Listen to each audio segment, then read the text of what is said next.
On va se tutoyer sur Twitch et sur RCF en Lorraine. Michael Massi-Antonio. On se tutoie sur RCF et sur Twitch au www.twitch.tv/RCF en Lorraine.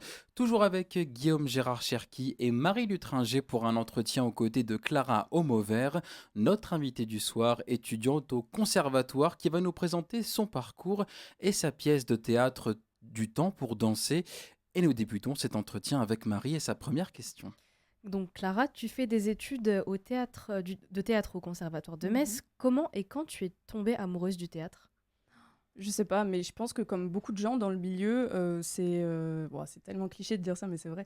C'est un truc qui est là depuis longtemps en fait. Et juste, on sait pas trop comment le matérialiser. Et un jour, quelqu'un nous dit faudrait que tu fasses du théâtre, t'as l'air vachement à l'aise à l'oral et tout. Et à ce moment-là, on tente, on se dit ok, pourquoi pas. Et on a le coup de foudre, quoi, et on tombe amoureux. Donc, moi, j'ai commencé le théâtre, j'avais 13 ans. Mais au niveau spirituel, je pense que j'en faisais déjà un peu avant. J'étais le genre d'enfant qui demandait à ses parents de s'asseoir dès qu'il y avait un dîner, un repas familial. Papa, maman, on a fait une performance, on a écrit un spectacle. C'est jamais très intéressant quand t'as 8 ans, mais ça commence là, quoi, en fait. Ça commence là. Ça commence aussi par des imitations de professeurs, ce genre de choses. Voilà, et on se dit, il y a peut-être un truc à creuser là, en fait. Donc ça a commencé comme ça, en fait. Et t'étais à l'aise quand t'as commencé le théâtre ? Non, du tout. Mais personne n'est à l'aise quand il commence le théâtre. Je pense que tu pourras le dire comme moi. Ah oui, complètement. Personne n'est à l'aise. On commence très engoncé. Exact. Voilà, il y a toujours la vanne du ballet dans tous les cours qui revient, de toute façon. Donc. Exactement. On commence et on nous dit alors là, il va falloir que tu fasses l'arbre, là, il va falloir que tu fasses un ver de terre, là, il va falloir que tu rampes au sol, là, il va falloir que tu cries. Quand tu commences, et moi j'ai commencé, j'avais 13 ans, on n'est pas du tout à l'aise avec son corps, on n'est pas du tout à l'aise avec soi-même. Non, j'étais pas à l'aise. Mais je n'ai pas arrêté, donc c'est la preuve que j'aimais quand même ça. Le 5 juin prochain, tu vas jouer au Trinitaire à Metz, la pièce de théâtre Du temps pour danser. C'est une pièce que tu as réalisée avec tes camarades cette année. Tu peux rappeler le synopsis de la pièce et présenter les personnages principaux ? Ok, alors je suis très nulle pour pitcher les projets. Donc le script, le scénario, c'est l'histoire d'une jeune femme qui s'appelle Anastasia, qui a 20 ans, et qui est obsédée avec le fait de terminer un château de cartes qu'elle a. C'est vraiment le centre de son univers. Dans la scénographie, même le château de cartes est au centre de la pièce physique comme écrite finalement. Et son entourage va soit l'encourager dans cette voie en lui disant que c'est une très bonne chose qu'elle le continue, soit lui faire réaliser que ça prend un peu trop de place dans sa vie et que ça dérive à l'obsessionnel. Voilà. Quelle était la deuxième partie de la question ? C'était les personnages. Donc voilà, Anastasia a 20 ans, mais émotionnellement, elle est très immature. Elle manque beaucoup de tout ce qui est codes sociaux. C'est comme si elle en avait 15. Il y a notamment ses parents aussi dans la pièce qui jouent un très grand rôle finalement, parce que c'est un peu comme si elle était toujours enfant. Il l'éduque toujours encore un peu, il la guide dans ce chemin qui n'est pas très bon pour elle. Il y a aussi notamment son professeur d'art. C'est pas dit d'un art particulier. J'avais envie de laisser un peu l'interprétation un peu libre vis-à-vis de ça. Il y a aussi sa relation amoureuse, donc sa copine, qui intervient à la fin de la pièce, et un dernier personnage, comme j'ai écrit dans la présentation, que je tairai, car c'est la chute de la pièce, et je ne peux pas du coup dire de qui il s'agit. Et donc le choix du titre Du temps pour danser a une signification personnelle pour toi. Est-ce que tu peux nous en dire un peu plus sur l'histoire autour de ce titre, justement ? Comme je l'ai dit, quand on commence le théâtre, on n'est pas du tout à l'aise avec son corps, et pourtant le corps au théâtre, c'est vraiment primordial, quoi, en fait. C'est comme la voix, c'est ce qui permet de transmettre, c'est la gestuelle, c'est ce qui permet de faire un lien avec le spectateur. Et je pense que justement, la pièce originellement s'appelait Prendre le temps de danser, mais c'était trop long, du coup j'ai juste gardé du temps pour danser. Et en fait, prendre le temps de danser, c'est juste prendre le temps de regarder, de se poser, de se dire qu'est-ce que mon corps peut faire, ce genre de choses, peut-être un aspect un peu contemporain derrière ça, de juste prendre le temps de corporellement, qu'est-ce que je suis capable de faire, de sortir d'une certaine raideur, quoi, finalement. Et à la base, ça vient aussi d'une chanson d'un artiste hispanophone, hispanique. Je sais plus exactement de quel pays il vient. Donc le titre de la chanson, c'est Sin tiempo para bailar, donc littéralement sans aucun temps pour danser. Je pensais que Enfin, c'est une chanson qui m'a beaucoup, beaucoup bouleversée quand j'ai écrit cette pièce. Je sais pas trop pourquoi. Je saurais pas l'expliquer là pour le coup.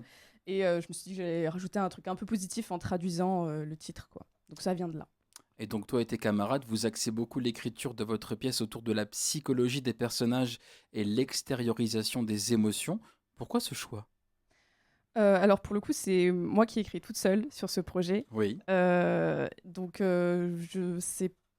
ça a toujours été ça en fait dans toutes les œuvres que j'ai pu écrire, même qui sont jamais trop sorties, mais peut-être un jour on ne sait pas. J'ai toujours axé sur comment construire des bons personnages. Je pense que c'est super important. Avoir une bonne histoire, ça dépend quand même, je pense, 80% d'avoir des bons personnages qui sont bien écrits, qui sont humains, qui sont pas forcément les plus agréables du monde, mais qui juste auxquels on peut s'identifier, parce que c'est ça qui est important dans l'art finalement, c'est de se reconnaître d'humain à humain alors qu'on se connaît pas du tout, tu vois. Donc voilà, c'était vraiment la psychologie, et vu que c'est un thème le thème général est très psychologique aussi, ça me paraissait évident de faire des personnages complexes et tout simplement humains, quoi. Sans trop nous spoiler la fin de l'histoire, comment évoluent de manière générale les personnages dans la pièce? Alors c'est un peu la pièce a été écrite d'une façon un peu je sais pas comment on veut dire ça, centrée sur Anastasia, c'est-à-dire qu'elle elle reste sur scène et les personnages rentrent tour à tour et sortent tour à tour. Du coup c'est plutôt elle qui évolue dans ce sens-là, et où elle, sans trop spoiler évidemment, elle se rend compte que c'est pas comme ça qu'elle va pouvoir être heureuse, que c'est pas en cherchant à se protéger, parce que tout le château de cartes représente une allégorie, enfin une métaphore, que c'est pas en cherchant à être obsédée autour de quelque chose qu'elle va pouvoir vivre et prendre le temps de danser, donc prendre le temps d'être heureux, quoi. Et pourquoi tu as décidé de faire évoluer Anastasia comme ça? Parce que ça me paraissait être un bon message à envoyer, tout simplement positif, de l'espoir, de dire que bah, même dans la vie, de manière générale, on évolue, surtout à cet âge-là, c'est assez crucial de se remettre en question, d'avancer, et j'avais envie quand même qu'il y ait une certaine progression dans le personnage, quoi. Ça me paraissait important. Alors ton rôle est polyvalent dans la réalisation de cette pièce. Tu as dû écrire la pièce, les personnages, penser à la scénographie, diriger les acteurs sur le plateau aussi. Est-ce que tu peux nous expliquer dans les grandes lignes comment on réalise une pièce de théâtre, Clara? Je pense qu'il y a beaucoup de gens qui en parleraient mieux que moi. Parce que moi, là, je fais ça que depuis septembre. C'est même la première fois que je le fais. Donc, c'est dans le cadre de mes études, encore une fois. Donc, on est très bien encadré. On est encadré par le metteur en scène Vincent Goethals, qui, du coup, se charge de nous aiguiller quand on a besoin d'aide. On lui demande ce genre de choses. Donc, comment on fait? C'est une bonne question. Faut être organisé. Oui. Ça, c'est primordial. Savoir un peu gérer le stress à la charge mentale, ça aussi. Et surtout, je pense que le plus important, c'est de connaître très bien son projet et de savoir où on veut aller. Ça, c'est vraiment parce qu'en tant qu'acteur, on peut parfois être mis dans des situations très délicates où le dramaturge et le metteur en scène ne savent pas vraiment où aller, et où du coup, on n'est pas vraiment bien dirigé et on sait pas. Et moi, c'est la dernière chose que j'avais envie de faire quand je dirigeais des gens sur un plateau, c'est de leur dire bah, écoutez, je sais pas trop. Faites, proposez, et puis on verra après, quoi. C'est horrible. Donc du coup, oui, savoir où on va, je pense que c'est vraiment le plus important. Mais comme dans la vie, de toute façon. Exactement. Et quel avantage cette polyvalence, elle t'apporte? Quels sont plutôt les désavantages? Alors après, le fait de travailler seul en autonomie, c'est quand même un assez grand privilège, parce qu'il n'a pas besoin d'appeler l'autre pour dire... Parce que dans ma classe, du coup, il y a d'autres projets du coup, en dehors du mien, et des gens travaillent à deux. Et au début, je me disais, Ouah, c'est chaud de travailler à deux sur un projet artistique, il faut être d'accord exactement partout. Et ça se passe très très bien dans les autres projets, généralement. Et quand on se retrouve tout seul, justement, on se dit, ah, mais ce serait bien d'avoir une deuxième personne, là, actuellement, parce que j'ai vraiment besoin d'un avis. Et là, il faut organiser ça, il faut organiser la répétition, il faut organiser machin. Et on se dit, ok, on va gérer ça, mais tout seul, quoi. Est-ce qu'on peut avoir une idée du temps de travail que ça te prend d'entreprendre un projet comme ça? Bah, tout le temps, quoi. C'est tout le temps dans ma tête, c'est tout le temps... c'est là, quoi, c'est en arrière-plan. Même en ce moment à la radio, quoi. Bah là, oui, concrètement, puisqu'on en parle. Exactement. Mais tout le temps, quoi, en fait. L'écriture m'a pris plusieurs mois, et puis en plus, je suis encore jeune, donc il y a des choses que je fais en décembre qui me plaisent plus en mars, parce que j'ai évolué sur tel point de vue. Donc ça aussi, c'est assez compliqué, mais sur ma pièce encore, ça va à peu près. Et puis bah voilà, la direction d'acteur, ça va prendre plusieurs mois aussi, jusqu'à juin. Et bah, les accessoires, la scénographie et tout ça, bah, ouais, j'y pense tout le temps. Ça aussi, ça fomente, quoi. Genre, c'est tout le temps, Mais j'aurais alors, pas dire. tu le disais, Clara, certains de tes camarades font le choix de travailler à plusieurs sur Mhm. cette pièce, en particulier à deux, si je me trompe pas. Ouais. Tu as fait le choix de travailler seul sur le projet. Pourquoi ce choix? Parce que j'aimais pas travailler en groupe au moment où j'ai fait ce choix. Moi, j'ai toujours eu l'image des projets de groupe qu'on fait au lycée ou à la fac où on se retrouve à faire tout le boulot tout seul, quoi. Donc finalement, pourquoi pas travailler tout seul. Puis surtout, j'avais déjà cette idée de ce projet-là en tête. Donc du coup, je me voyais mal l'imposer à quelqu'un, parce que j'avais très très envie de faire ça. J'avais déjà toute la trame qui était écrite. Je me voyais pas travailler avec quelqu'un et faire hey, j'ai une idée de projet. Donc du coup, on va suivre mon idée en fait. C'est pas... Donc, c'est pour ça que je me dis, bon, j'y vais toute seule, quoi. Marie.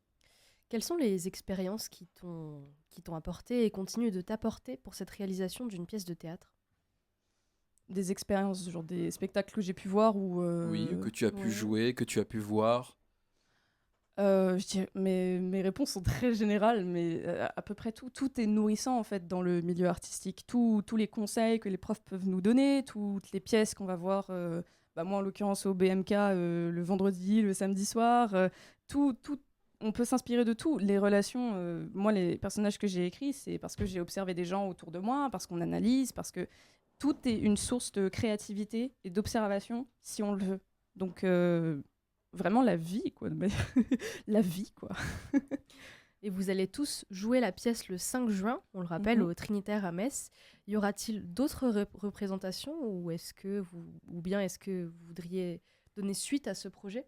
Alors justement, le but, c'est que le conservatoire nous forme là-dessus pour qu'après, on puisse proposer ce projet soit à des metteurs en scène plus expérimentés, soit si jamais on a envie de le faire. Moi, c'est pas vraiment mon cas, même si j'aime bien diriger des gens sur un plateau, bah, qu'on puisse après monter la pièce avec des comédiens, etc. Donc oui, il y a des possibilités de le faire après. Mais pour le coup, le 5 juin, ça sera vraiment l'examen et je sais pas ce qui se passera après, mais c'est possible. C'est possible de le faire après. Donc l'examen, on peut aller y assister, hein, si je Tout ne à me fait. trompe pas. Donc ça se passera au Trinitaire. Ouais, c'est ça.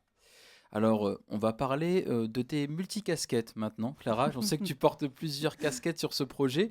Laquelle est celle qui t'intéresse le plus en ce qui concerne ton avenir professionnel? Eh bien, du coup, comme je l'ai dit, metteur en scène, c'est une lourde tâche et je pense pas, même si j'aime bien faire ça, je me dis que j'aimerais bien faire ça que sur cette période-là jusque juin. Je suis pas sûre que je continuerai à faire ça. Mais ce qui me plaît le plus, pour le coup, c'est vraiment d'écrire. C'est l'écriture avant tout. Ouais. Ouais. Mais ça a toujours été là aussi, hein. C'est vraiment comme le fait de jouer devant des gens, ça a toujours été là, l'écriture. Donc pourquoi pas écrire des pièces de théâtre plus tard, Oui. dans lesquelles je pourrais potentiellement jouer, mais pas de mettre en scène. Pourquoi pas? Donc on reste principalement sur du théâtre, pas de l'écriture de films, par exemple? Si, aussi, ça peut le Si, faire. quand même, tu J'ai aimerais bien développer aussi Ouais. au niveau cinématographique? J'ai juste aucune expérience là-dedans, donc je sais pas du tout les codes, je sais pas du tout comment ça marche, mais c'est un exercice auquel ouais, je pourrais carrément me prêter si jamais l'opportunité se présente. Puis tu as largement le temps d'apprendre encore, Clara. Oui, mais le temps passe si vite. Le temps passe très vite, tout comme cette émission. Il nous reste allez, un peu plus de 2 minutes pour une dernière question, Clara. J'ai une question de réflexion à te poser Ok. pour terminer cet entretien. Alors, certaines personnes peuvent penser justement que le théâtre, ce n'est pas forcément pour tous les âges. Est-ce que tu penses que c'est un milieu qui vieillit de ton côté ou pas du tout? Je pense pas, non. Je pense que justement, ça rajeunit de plus en plus. On dit de plus en plus aux enfants de sensibiliser sur des ateliers, de les emmener dans un centre où ils vont faire des activités avec un intermittent du spectacle ou ce genre de choses. Je pense vraiment pas. Je pense justement que c'est en train de s'ouvrir de plus en plus.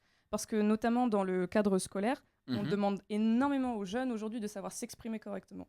Et face à un auditoire, je veux dire, par exemple au bac, ou même dans des présentations à l'université ou ce genre de choses, c'est savoir parler, savoir s'exprimer, c'est vraiment devenu fondamental pour quelqu'un, je pense, aujourd'hui dans le cadre scolaire.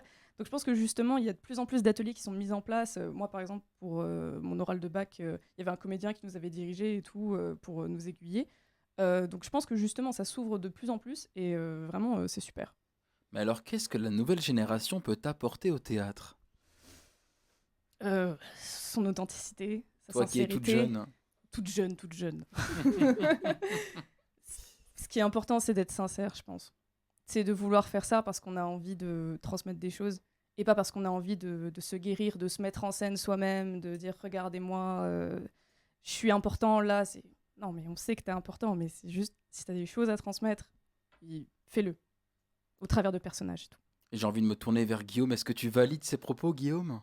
Oui, tout à fait. Oui, oui, évidemment. Ouais, il faut pas faire les choses dans une démarche narcissique. Il faut avoir un message à passer, une histoire à raconter. Donc oui, effectivement, je pense que les jeunes générations peuvent avoir aussi une énergie à apporter et puis un autre regard peut-être aussi sur les classiques qui peut être intéressant. Complètement. Eh bien, je pense qu'on va pouvoir s'arrêter sur ces belles paroles. Clara, est-ce que tu peux nous rappeler juste la date de la prestation ? Ça sera le 5 juin, le jeudi 5 juin, l'après-midi au Trinitaire de Metz. Voilà, le rendez-vous est noté pour les auditeurs d'RCF en Lorraine. En tout cas, merci Clara pour cet entretien. Merci beaucoup. À vous. Merci. Merci à Léna Georges, exceptionnellement à la technique vidéo qu'il a réalisée avec brio ce soir. Bravo Léna, tu ne peux pas parler, mais je te vois sur le côté. Merci beaucoup Léna. Merci à Guillaume Gérard Cherki pour sa chronique Le Son d'ici. Merci, pardon. Dans toutes les conditions possibles ce soir. Merci à Marie Lutringer pour la co-animation et le point réseau.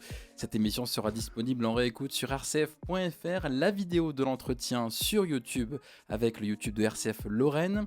On se retrouve, nous, la semaine prochaine et pas si loin du théâtre avec la présentation des soirées Slam et Klatch, une initiative messine qui sera présentée par sa cofondatrice Aurélie Rose, mardi prochain à 19h12. Et en attendant, portez-vous bien, prenez soin de vous, n'oubliez pas qu'on s'occupe de tout sur RCF. Je vous souhaite une très très belle soirée.